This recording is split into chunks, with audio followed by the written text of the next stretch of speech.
Phil, that was Marianna Caplan, psychotherapist, yoga teacher, and somebody who has successfully combined the two and helped to popularize that. Yes, indeed. And she's been doing very good work in that area for a number of years. And the book we were talking about, Yoga and Psyche, I think will be another important contribution.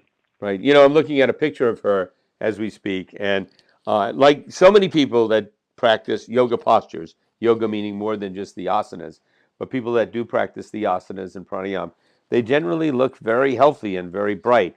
But and one other thing I wanted to say, Phil, was At when least we were, on magazine covers. what's that? At least in the magazine Well, no, covers. this is a No, I'm this is kidding.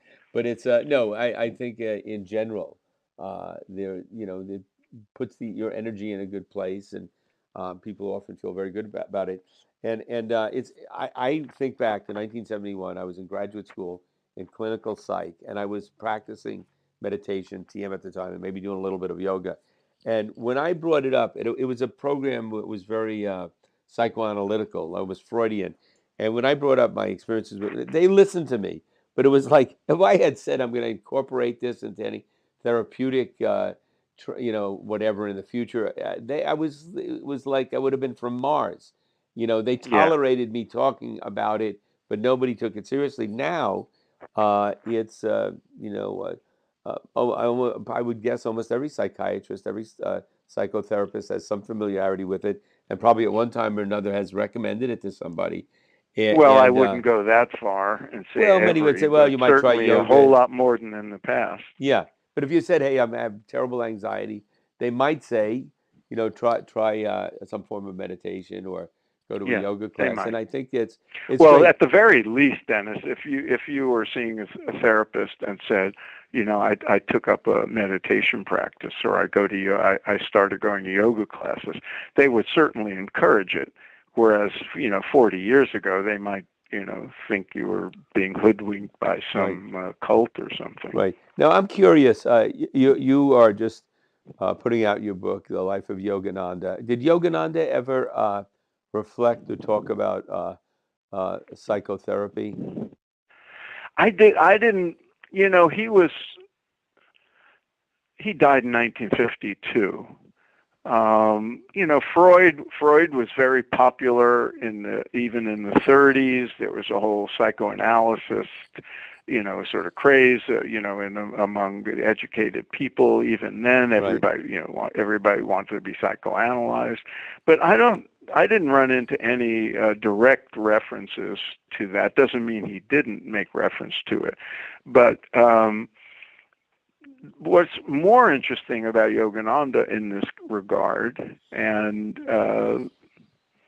people like Mariana, would agree, there were predecessors. He would talk about psychological issues, and he would talk in an almost psychotherapeutic way, or a spiritual counselor kind of way about bad habits, about the habits of the mind, and negative thoughts, and overcoming destructive impulses, and all those kinds of things. Because there's precedent for a lot of the kind of overlap of spirituality and psychotherapy that Mariana represents. There's some of that you can find in places like Patanjali's Yoga Sutras Right. and in some of the yogic texts. So Yogananda could be talking about that from the perspective of his tradition, but because he was in America and used to the language of, and the idiom of American English, he could sound very much like he was speaking the language of therapy. Hmm. But he didn't address that, as far as I know, Right. Yeah. directly. Yeah. Also, I mean, both of us studied with Maharishi Mahesh Yogi, and he actually discouraged a lot of counseling. And I think when he thought of counseling, and this is something I probably disagree with him on, when he thought of counseling, it was always don't dwell in the past. And it's like, Right. and I agree with that because mostly if I see a counselor, I don't want to like go back to my, what happened here or there, but how do I deal with the present? How do I focus on and that sort of Right. things? And I think he didn't see it that way. But I think so many people, I know thousands of people that were helped by meditation, but some of those people were helped even more when they had meditation and Oh, form of counseling. absolutely. And I think it's very Absolutely. important. Yeah. I think you're right that Maharishi and maybe some of the other gurus of the time, they had an impression of psychology that's sort of Freud. Yeah. mired in, yeah, Freud and psychoanalysis and uncovering the dark parts of your past, and they didn't see that as particularly deep or particularly helpful. Hmm. And I think because it was in those days, the more progressive forms of psychotherapy that came out of humanistic psychology and transpersonal psychology, they were in their infancy and people didn't really know about them. But they were very useful forms of therapy that would have been very complementary to people on a spiritual path and practice. And many people on a spiritual path benefited from it. I think that's one of the factors that led people like Marianna to explore both traditions and find the best of both in ways they can be complementary. It's not, she's doing her work, but people were doing that sort of thing 40, 50 years ago Right. too, sort of exploring, what we now call positive psychology. Right. People like Abraham Maslow were Right. in the human potential movement were studying Yeah. self-actualization and all that, and they were drawing from Eastern traditions. So this synthesis has been going on a long Yeah. time, and there's always new Yeah. discoveries. Yeah, Carl Rogers was part of that school, That's right. it was the ideal self being congruent with the actual behavior of the person, and it was it followed right along with human evolution with spiritual growth as laid out in Vedic time even, and anyway, so yeah, it's a curious thing, and I think that Uh, that yeah. yeah, she really.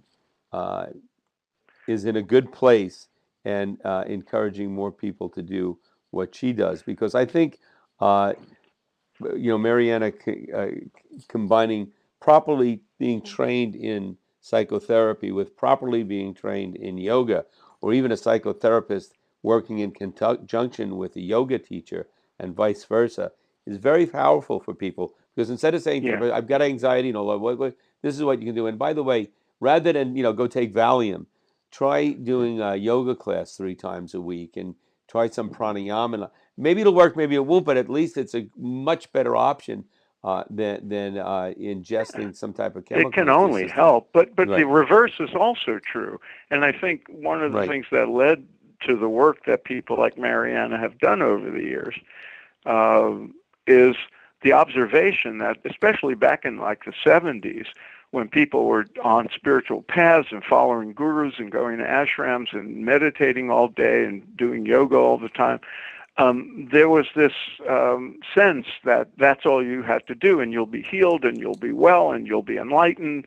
And it took some time, but the observation that people have psychological issues that don't necessarily go away automatically with mm, spiritual practice or yoga. And those have to be looked at and dealt with on their own terms.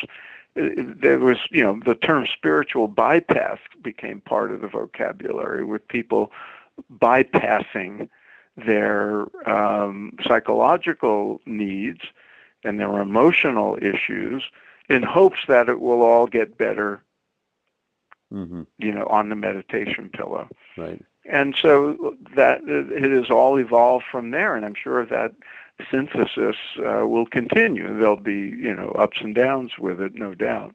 Great. But Right. Well, very good one. And Phil, till next okay. time. All right, Dennis. Right.